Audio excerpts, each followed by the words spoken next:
आपका एक बार फिर से स्वागत है हिंदी काउंटडाउन की नई वीडियो में, जहां आज हम फिर से आपको दिखाएंगे ऐसी घटनाएं जो अगर सीसीटीवी और कैमरे में कैद न होती तो शायद कोई यकीन नहीं करता। इसलिए भूमिका में ज्यादा समय खराब नहीं करते, चलिए शुरू करते हैं। Hindi countdown presence.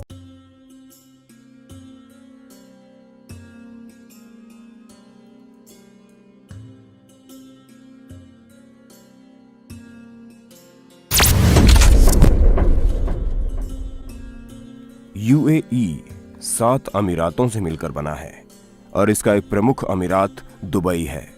दुनिया के सबसे अमीर शहरों में शुमार दुबई हमेशा से ही अपनी आलीशान इमारतों, नाइट लाइफ और अपनी अमीरी से लोगों को अपनी ओर आकर्षित करता रहा है। लेकिन सपनों के इस शहर दुबई की चकाचौंध के पीछे कई ऐसे काले राज छिपे हैं जिन्हें शायद आप नहीं जानते।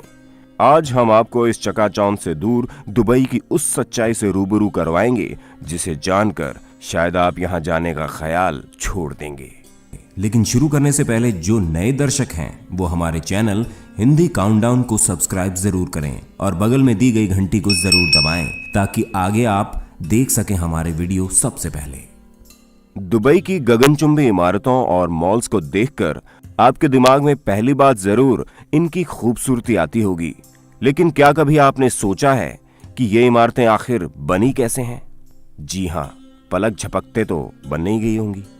इन इमारतों को बनाने के लिए भारत, पाकिस्तान, बांग्लादेश जैसे देशों से गरीब लोग 4 पैसे से ज्यादा कमाने के लालच में यहां पहुंच जाते हैं, जिसका फायदा यहां के अमीर लोग उठाते हैं।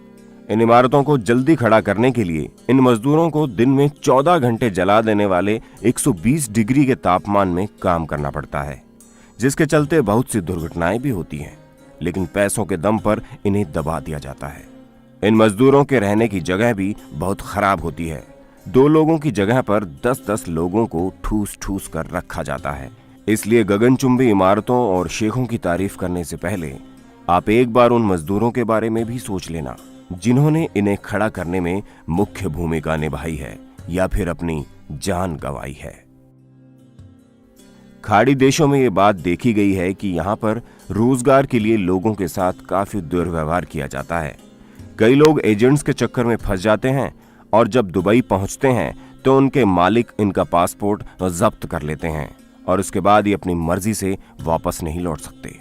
इसलिए अपना पासपोर्ट हमेशा अपने पास रखें और किसी को भी इसे ना दें, अन्यथा आप बहुत बड़ी परेशानी में फंस सकते हैं। ऐसा ही हुआ मुंबई की फरीदा बेगम के साथ। इनका मालिक इनकी 3 महीने की तनख्वाह दिए बगैर अपनी दुकान बंद करके और उनका पासपोर्ट लेकर फरार हो गया। वो ना तो अब मुंबई वापस जा सकती है और जब तक वो स्वीकृत अवधि से अधिक समय तक ठहरने का 29,000 दिराम का जुर्माना नहीं चुकाती, तब तक दुबई में कोई भी नई नौकरी भी नहीं कर सकती। अब उन्हें गिरफ्तारी का डर सता रहा है। फिलहाल वो एक भारतीय परिवार की शरण में है। आप खुद सोचकर देखिए कि उस महिला पर क्या बीत रही होगी। दुबई पूरी तरह से मुस्लिम शहर है और वहां उन्हीं का सख्त कानून चलता है और हमें उनका सम्मान भी करना चाहिए। इसलिए हम मानते हैं कि अविवाहित मर्द और औरत होटल के किसी कमरे में साथ नहीं रह सकते और बिना शादी के सेक्स नहीं कर सकते। लेकिन यहाँ कानून इतने सख्त हैं कि पुरुष महिलाओं के कपड़े नहीं पहन सकते और बदन में कसे हुए कपड़े पहनने की भी मनाही है। एक दूसरे का हाथ पकड़कर भी नहीं चल सकते। रमजान के दौरान सार्वजनिक जगहों पर भी किसी रोजेदार के सामने खाने पीने पर भी रोक है। एक ब्रिटिश नागरिक को दूसरे कार ड्राइवर को उंगली दिखाने के इल्जाम में जेल में बलात्कारियों और खूनियों के बीच ठूस दिया गया। और तो और एक विदेशी टूरिस्ट जोड़े को 1 महीने जेल में रहना पड़ा क्योंकि उसने अपने पार्टनर को गाल पर किस कर दिया था। इसलिए अगर आप अपनी गर्लफ्रेंड के साथ दुबई जाने की सोच रहे हैं तो जरा होशियार हो जाइए। जैसा कि आप जानते ही हैं कि दुबई सेक्स, शराब और ड्रग्स को लेकर कितना सख्त है, लेकिन जैसे ही यहाँ रात होती है माहौल बिल्कुल ही अलग हो जाता है। दुनिया का सबसे पुराना प्रोफेशन यानी कि देह व्यापार यहाँ खूब फल फूल रहा है। लगभग 30,000 लड़कियां यहाँ इसी काम के लिए मौजूद हैं, जो 1 घंटे के करीब 500 दिराम लेती हैं। इस काम से यहाँ के अमीर खूब पैसा बना रहे हैं और इसी की वजह से मानव तस्करी भी बढ़ती जा रही है। 1,000? Yeah. Almost something like here for 500. इस काम का यहाँ कोड नेम है लेडीज नाइट। पुलिस इन सब के बारे में जानते हुए भी चुप रहती है। इसलिए अगर आप महिला हो और अगर किसी बार के पास खड़ी हो तो सावधान हो जाइए, क्योंकि कोई भी बिजनेसमैन आपको गलत समझ सकता है। और ऐसा एक एशियाई महिला के साथ हो चुका है। सोनापुर यानी सोने की नगरी, यही मतलब होता है ना दोस्तों। दुबई में भी एक जगह है सोनापुर, लेकिन अगर आप यहां गए तो समझ जाएंगे कि नाम के विपरीत यहां की हालत बहुत ज्यादा खराब है। दुबई में काम करने वाले मजदूरों का घर है ये सोनापुर।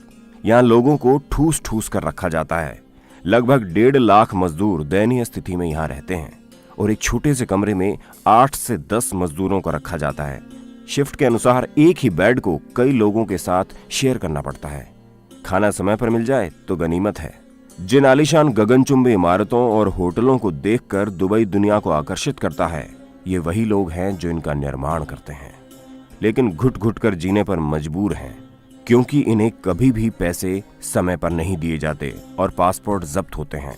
पासपोर्ट हमारा मिल्कियत है, उन लोगों का हक नहीं है पासपोर्ट के लिए। हमारा मिल्कियत नहीं देता लोग, ये कंपनी का। अगर आप लोग को अपनी जॉब अगर चेंज करनी हो तो क्या वो आपको रिलीज देते हैं? यहाँ आपको बैन करेंगे?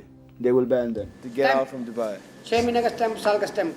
ये आदमी का खून नहीं छोड़ते हैं, अभी इंजेक्शन लगाते हैं, खून निकालते हैं। यही है।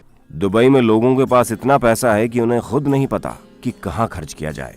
इसलिए सोने से बनी महंगी कारों से लेकर घरों और होटलों में पैसा खर्च किया जाता है। यहाँ के शेख अब कुत्ते बिल्ली को पालने में रुचि नहीं दिखा रहे, बल्कि अब जंगली खतरनाक जानवरों को पालतू बनाने का चलन ट्रेंडिंग में है। शेर, चीता, बाघ, तेंदुआ, इनको सिर्फ दिखावे के तौर पर पाला जा रहा है ताकि अपनी अमीरी का बखान किया जा सके। लेकिन इन जानवरों के बारे में बिल्कुल नहीं सोचा जाता। इन जानवरों को जंगल में अपने नेचुरल हैबिटेट में जीने का हक है और यही प्रकृति का नियम है। और इसके अलावा दूसरों को जान का खतरा भी अक्सर बना रहता है, सिर्फ इनके बेतुके शौक के कारण। ऐसी ही बहुत सी और बातें हैं, अगर जिनकी बात करने बैठ जाएं तो सुबह से शाम हो जाएगी। जैसे पीने के पानी का दुरुपयोग करना। 40 लाख गैलन मीठा पानी तो सिर्फ गोल्फ के मैदानों को हरा रखने में लग जाता है। यहाँ जातिवाद के हिसाब से नौकरी और पैसे दिए जाते हैं। जैसे नॉर्थ अमेरिकन और यूरोपियन लोगों को एक ही कंपनी में एक ही जॉब के लिए तीसरी दुनिया के लोगों से दुगने पैसे दिए जाते हैं। आपको दुबई में फ्री स्पीच की आजादी नहीं है। पुलिस और सरकार द्वारा ऐसे लोगों की आवाज को दबा दिया जाता है। दुबई प्रगति के नाम पर वातावरण से खिलवाड़ कर रहा है। तो दोस्तों, दुबई की चकाचौंध में खोने से पहले ये कुछ ऐसे काले सच थे जो आपको जरूर जानने चाहिए। हमारा मकसद किसी की छवि खराब करना नहीं है, बस हम कुछ ऐसे सच से लोगों को अवगत करवाना चाहते हैं जिसके चलते किसी को आगे परेशानी ना उठानी पड़े। और एक बात और बता दूं दोस्तों, इस वीडियो में बताए गए सारे फैक्ट्स और जानकारी न्यूज और इंटरनेट से लिए गए हैं, जिनके लिंक डिस्क्रिप्शन में आप देख सकते हैं। हाँ तो दोस्तों, आपको वीडियो कैसी लगी हमें कमेंट करके जरूर बताइएगा। और जिसने अभी तक हमारे चैनल को सब्सक्राइब नहीं किया है तो जरूर कर लें, क्योंकि आगे भी हम ऐसे ही दिलचस्प वीडियो आपके लिए लाते रहेंगे। अगली वीडियो आप किस विषय पर देखना चाहते हैं ये भी जरूर बताना। जिस विषय के बारे में सबसे ज्यादा कमेंट मिलेंगे अगली वीडियो उसी पर आएगी।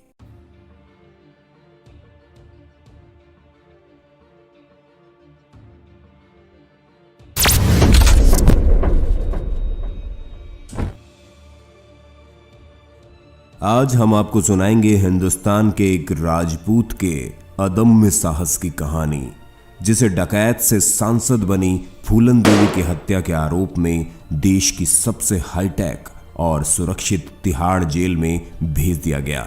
लेकिन बाकी कैदियों की तरह घुट घुट कर जेल में जिंदगी बिताना उस राजपूत का असली मकसद नहीं था, और उसको अपना मकसद पूरा करने से जेल की ऊंची ऊंची 4 दीवारी भी नहीं रोक पाती हैं, और वो अपनी जान हथेली पर लिए पहुंच जाता है एक ऐसे खतरनाक गैर मुल्क जहां इंतजार कर रहा था उसकी जिंदगी का असली मकसद। फिर खतरों से खेलते हुए वो अपना मकसद पूरा करता हुआ वापस लौटता है अपने देश हिंदुस्तान में, और फिर चले जाता है उसी तिहाड़ जेल में।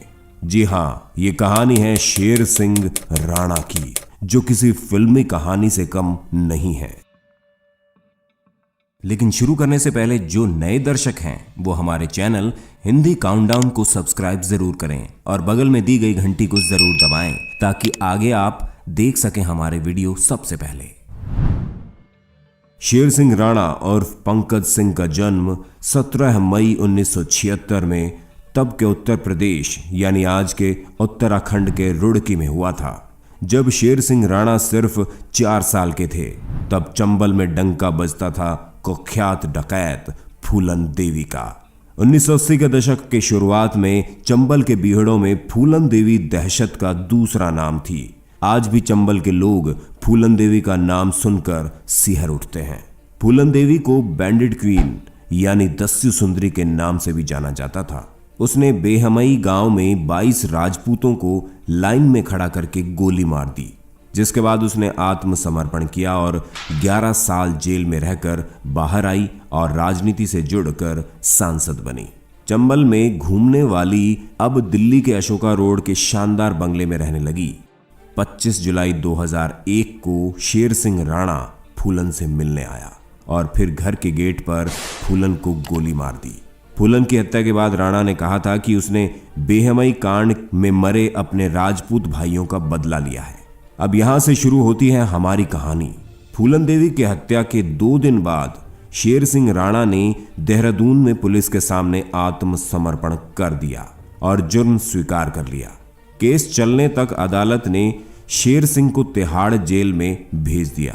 तिहाड़ जेल में करीब 2.5 साल रहने के दौरान राणा ने कहा था कि तिहाड़ की सलाखें उसे ज्यादा दिनों तक नहीं रोक पाएंगी, और हुआ भी ऐसा। समय ने करवट ली और लगभग 3 साल बाद 17 फरवरी 2004 को राणा फिल्मी अंदाज में तिहाड़ जेल से फरार हो गया। तिहाड़ जैसे अति सुरक्षित जेल से किसी कैदी का फरार हो जाना अपने आप में बड़ी बात थी, इसलिए राणा एकाएक फिर सुर्खियों में आ गया। उस दिन उत्तराखंड पुलिस की वर्दी में 3 अज्ञात लोग तिहाड़ जेल पहुंचे थे। उन्होंने तिहाड़ के अधिकारियों से कहा कि वो एक केस के सिलसिले में हरिद्वार की एक अदालत में पेशी के लिए शेर सिंह राणा को लेने आए हैं। वो अपने साथ हथकड़ी और अदालत में राणा की पेशी का ऑर्डर की कॉपी भी लेकर आए थे। तिहाड़ के अधिकारियों ने ऑर्डर की कॉपी देखी और फिर शेर सिंह राणा को बैरक से निकालकर उन फर्जी पुलिस वालों यानी कि शेर सिंह राणा के साथियों को सौंप दिया, जो राणा को वहां से लेकर चले गए। बाद में जब मामले का खुलासा हुआ तो पूरे तिहाड़ जेल के साथ ही पूरे देश में हड़कंप मच गया था। हालांकि 2 साल बाद 17 मई 2006 को राणा को कोलकाता में फिर से गिरफ्तार कर लिया गया, लेकिन ये कहानी है इन 2 सालों की जब वो जेल से फरार थे। जैसा कि हम सब जानते हैं कि भारत की धरती ने बहुत से वीर योद्धाओं को जन्म दिया है, और ऐसे ही एक धरती माँ के वीर सपूत योद्धा थे पृथ्वीराज चौहान, जो कि हिंदुस्तान के आखिरी हिंदू सम्राट थे। कंधार विमान हाईजैक मामले में तत्कालीन विदेश मंत्री जसवंत सिंह अफगानिस्तान गए थे, तो उस समय उन्हें गजनी में पृथ्वीराज चौहान की समाधि होने की जानकारी खुद तालिबान सरकार के अधिकारियों ने दी थी। पृथ्वीराज चौहान की समाधि अफगानिस्तान में थी और मोहम्मद गौरी की कब्र के पास मौजूद थी। अफगानिस्तान में यह परंपरा है कि जो लोग मोहम्मद गौरी की कब्र देखने जाते हैं उन्हें पहले पृथ्वीराज चौहान की समाधि का अपमान जूतों से करना पड़ता है। जसवंत सिंह ने जब भारत आकर इस बात का खुलासा किया तो इस बयान को समूचे भारतीय मीडिया ने बढ़ चढ़कर देश की जनता के सामने रखा। फिर क्या नेता, क्या आम आदमी, सभी ने पृथ्वीराज चौहान की अस्थियां वापस लाने की वकालत तो की, पर प्रयास करने की जहमत शायद किसी ने नहीं उठाई। लेकिन जब शेर सिंह राणा को पता चला तो उन्होंने सम्राट पृथ्वीराज चौहान की समाधि के अवशेष सम्मान के साथ भारत वापस लाने का प्रण लिया। फरारी के बाद उसने सबसे पहले रांची से फर्जी पासपोर्ट बनवाया और कोलकाता पहुंच गया, जहां से राणा ने बांग्लादेश का वीजा बनवाया और पहुंच गया बांग्लादेश, जहां राणा ने फर्जी दस्तावेजों की मदद से यूनिवर्सिटी में दाखिला लिया और इसी दौरान उन्होंने अफगानिस्तान का वीजा भी बनवाया और फिर राणा ने कदम रखा अफगानिस्तान में।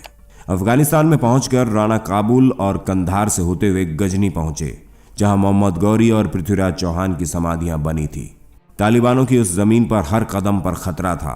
इस तरह तालिबानियों के गढ़ में शेर सिंह राणा ने 1 माह गुजारा और पृथ्वीराज चौहान की समाधि को खोजते रहे और आखिरकार उन्हें वो जगह मिल ही गई और वहां शेर सिंह ने पृथ्वीराज चौहान का अपमान अपनी आंखों से देखा और अपने कैमरे में कैद किया। राणा ने बिना डरे जान हथेली पे लिए पृथ्वीराज चौहान की अस्थियों के अवशेष निकालने की पूरी प्लानिंग अच्छे से की। फिर आया वो दिन जब राणा ने अपने प्लानिंग के अनुसार पृथ्वीराज चौहान की समाधि की खुदाई की और अवशेषों को निकालकर सम्मानपूर्वक भारत ले आए। इस पूरे घटना को अंजाम देने में 3 माह का वक्त लगा।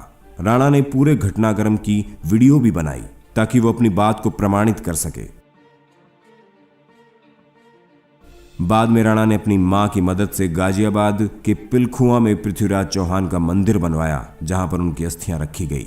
हालांकि आधिकारिक तौर पर इस बात की पुष्टि आज तक नहीं हो पाई, लेकिन जिसने भी राणा के साहस की यह कहानी सुनी वो गर्व से भर गया। एक दिन जांच एजेंसियों को पता चला कि कोई कोलकाता में हिंदी अखबार ले रहा है और हिंदी अखबार की वजह से राणा पुलिस की गिरफ्त में आ गया। 2006 में कोलकाता के गेस्ट हाउस से दिल्ली पुलिस ने उन्हें गिरफ्तार कर दोबारा तिहाड़ भेज दिया, जहां पर उन्होंने जेल डायरी तिहाड़ से काबुल कंधार तक नाम की एक किताब लिखी। एंड ऑफ बैंडिट क्वीन नामक बायोपिक फिल्म शेर सिंह राणा के जीवन पर आधारित है, जिसमें शेर सिंह राणा का किरदार अभिनेता नवाजुद्दीन सिद्दीकी ने निभाया है। तो ये थी शेर सिंह राणा के अदम्य साहस और कारनामे की कहानी। शेर सिंह द्वारा उठाए गए इस कदम का स्वागत देश के लोगों ने तहे दिल से किया। आपको बता दें कि शेर सिंह राणा द्वारा दी गई हत्या और भारत के कानून का अनादर करने का हम बिल्कुल भी समर्थन नहीं करते। इस वीडियो को बनाने का मकसद सिर्फ शेर सिंह के इस साहसिक कारनामे को सभी के सामने लाने के लिए किया गया है। जब सरकार सब कुछ जानने के बाद भी सो रही थी और विपक्ष राजनीति कर रहा था, तब शेर सिंह ने अकेले बीड़ा उठाया धरती मां के उस वीर सपूत को वो सम्मान दिलाने का जिसके वो हकदार थे। इसके बारे में आप क्या सोचते हैं हमें कमेंट करके जरूर बताएं। इस वीडियो को बहुत मेहनत से बनाया गया है, इसलिए अपने विचार व्यक्त करने से पहले जरूर सोचें और हमारे चैनल हिंदी काउंटडाउन को सब्सक्राइब करना बिल्कुल ना भूलें। जय हिंद, जय भारत।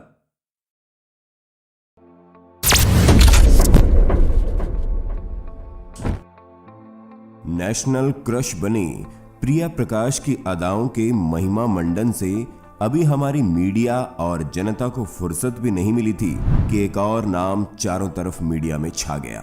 लेकिन इस बार वजह कुछ और थी। दरअसल देश के दूसरे सबसे बड़े सरकारी बैंक पंजाब नेशनल बैंक को लगभग 11,400 करोड़ का चूना लगाने के बाद देश से विजय माल्या हो जाने वाले यानी कि फरार हो जाने वाले नीरव मोदी हर जगह छा गए। कोई इन्हें बीजेपी से जोड़ रहा है तो कोई कांग्रेस से। मेरे जैसे लोग अभी भी सोच रहे हैं कि आखिर 11,400 करोड़ में जीरो कितने लगते होंगे। बैंक वालों की मिलीभगत देखकर ये कहना गलत नहीं होगा कि बैंक वाले खाता धारकों से उनका आधार लिंक करवाने में इतने मशगूल हो गए कि एक शख्स बैंक का पूरा आधार ही हिलाकर भाग निकला।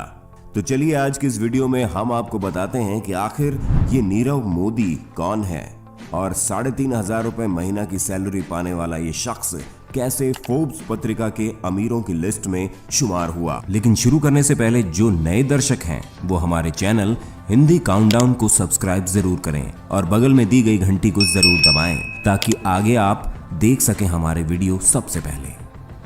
देश की आर्थिक राजधानी मुंबई में अक्सर ये कहा जाता है कि इस शहर के लिए ये मायने नहीं रखता कि आप कहां से आए हैं, बल्कि आप कहां जा रहे हैं ये पसंद किया जाता है। ये बात नीरव मोदी से बेहतर कोई नहीं जानता होगा।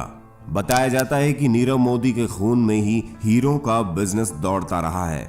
गुजरात का सूरत शहर अपने कारोबारियों के लिए पूरी दुनिया में मशहूर है। यहीं के एक हीरो के कारोबारी थे नीरव मोदी के दादा केशव लाल मोदी, जो 1940 के अंतिम दिनों में सिंगापुर चले गए और अपने बेटे दीपक मोदी यानी नीरव मोदी के पिता के साथ वहीं पर हीरों का कारोबार करने लगे।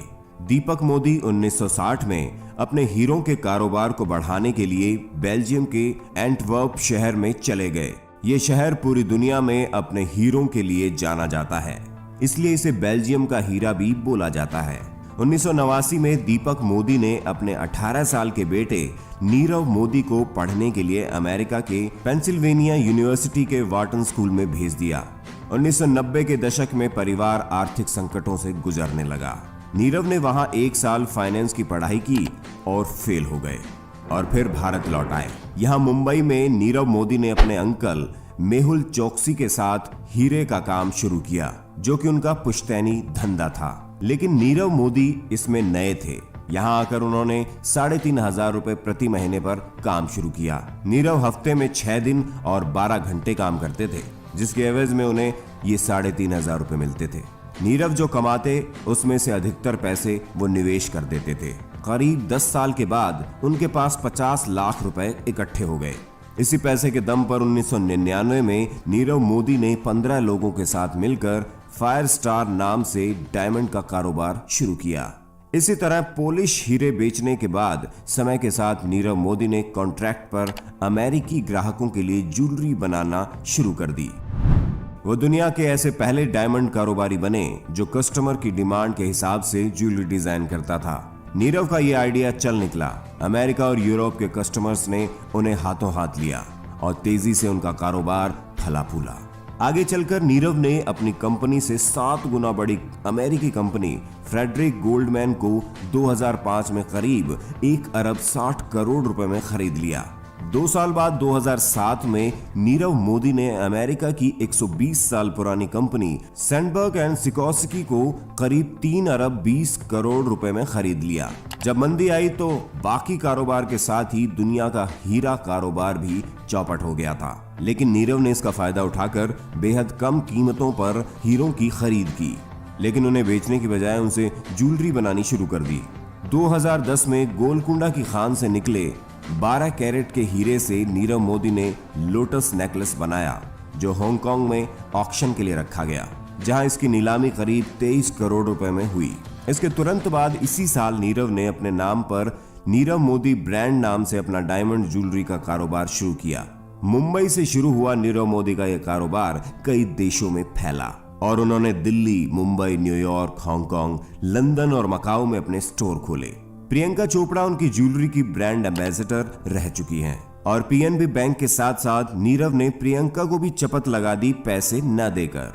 नीरव मोदी को दुनिया की मशहूर पत्रिका फोर्ब्स ने 2017 में अपनी लिस्ट में जगह दी थी।